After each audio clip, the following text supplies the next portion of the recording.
Hi guys, this will be the last video I publish before heading to Scotland to sail my new sailboat Athena back home to Denmark. The trip will take roughly 2 weeks and it'll cover some 700 nautical miles. 400 of those nautical miles are going to be spent crossing the North Sea. Crossing the North Sea this time of year gets cold and it might also get a little bit rough, so please cross your fingers that we'll have fair winds, following seas, and that I won't have to feed the fish. A few of you guys have left comments or messages wanting to know if there will be any videos from the trip back home to Denmark. Not only will there be videos, but there will be super fancy videos.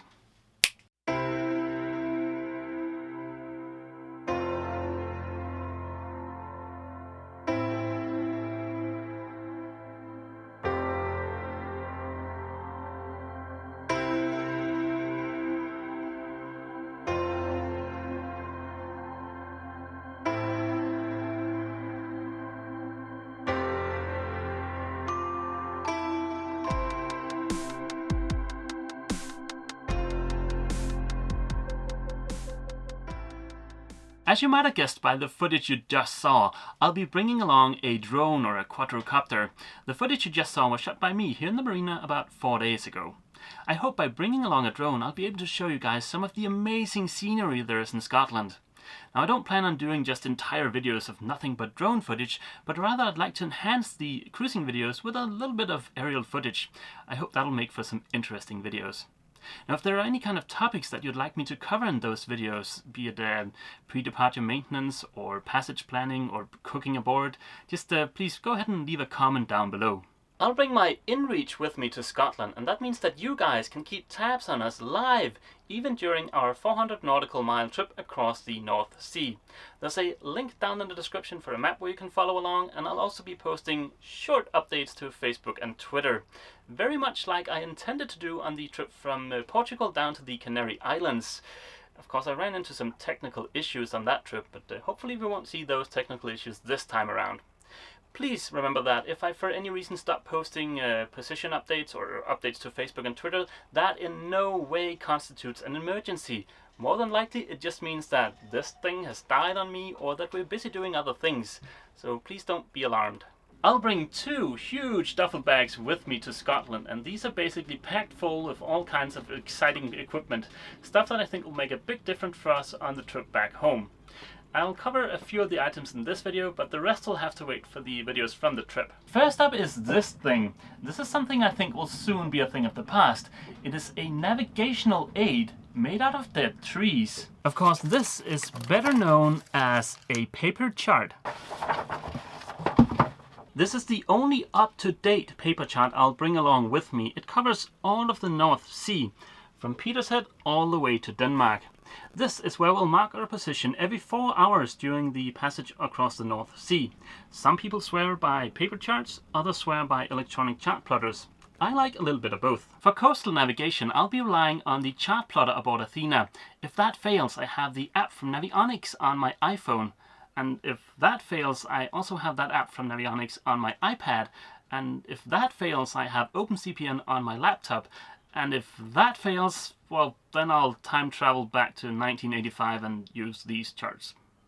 But when it comes to cruising guides and pilots, I swear by paper, and that's why I'm bringing along this load of dead trees. Athena is pretty much set up for cruising already. She has lots of awesome cruising gear aboard, like a wind vane, radar, sails to handle even the worst of conditions.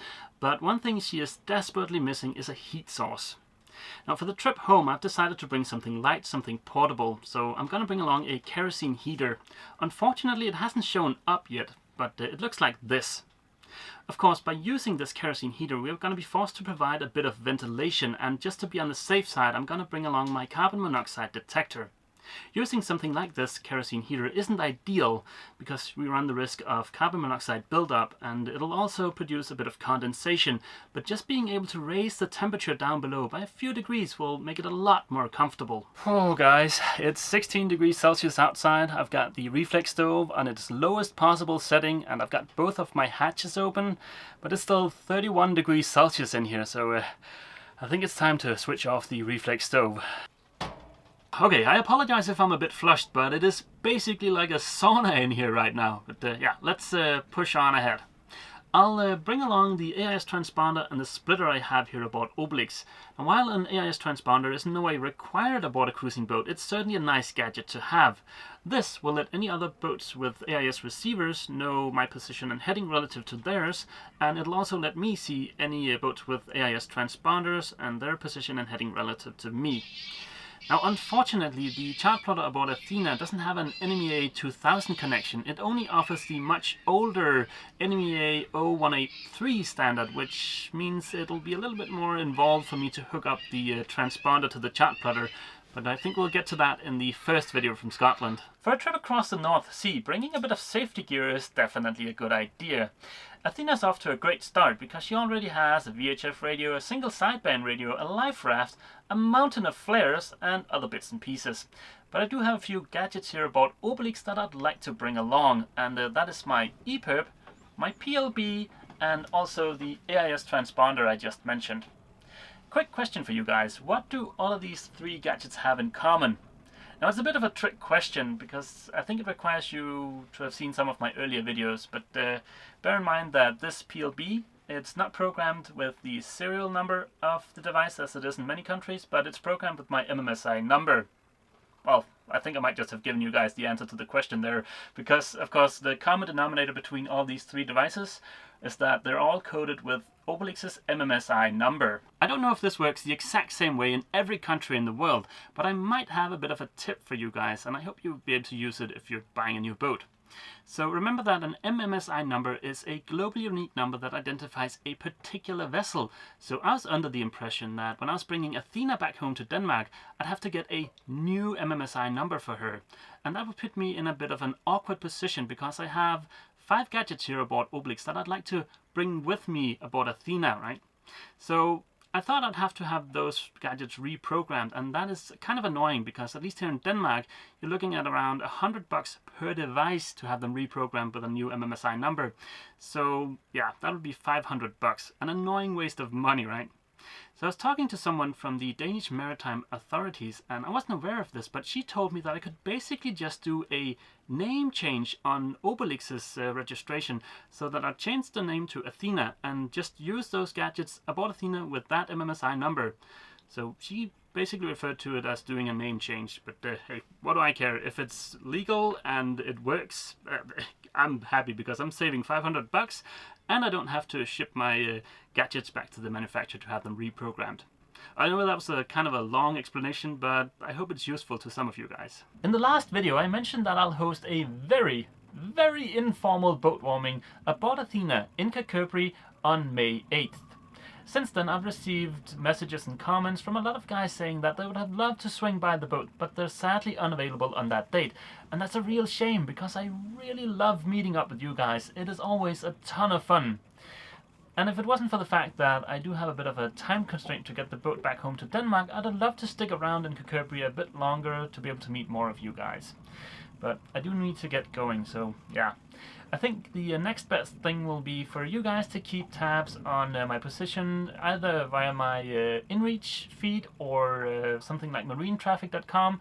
And if you see that we're tied up somewhere near to you, just go ahead and swing by the boat and say hi. I'd love that. I'll more than likely not be able to upload any videos during the trip back home. I'm sorry about that, but I should be back in Denmark somewhere around the 25th of May. Of course, that date is highly dependent on weather. We might be stuck in Scotland for a while, waiting for a weather window to get across the North Sea. Now, in case you guys get bored of waiting for a new video to be published, I highly recommend you go back and check out the awesome videos I've made with my friend Alfie from Life is Like Sailing. Last summer we spent roughly a week or so cruising British Columbia aboard his boat Moonshine. We had a ton of fun and I think the videos turned out great. And of course also check out Alfie's channel, he's an awesome guy. Okay guys, that's gonna be it for this video. See you! Jökull and I hope you've enjoyed this video. For more videos like it, click subscribe. Please consider leaving a comment and a thumbs up. It really helps me a lot and I appreciate your support very much. If you're new to the channel, please check out the introduction playlist. If you want to watch every single video I've ever published, check out the playlist named All Videos. It contains every single video listed in chronological order.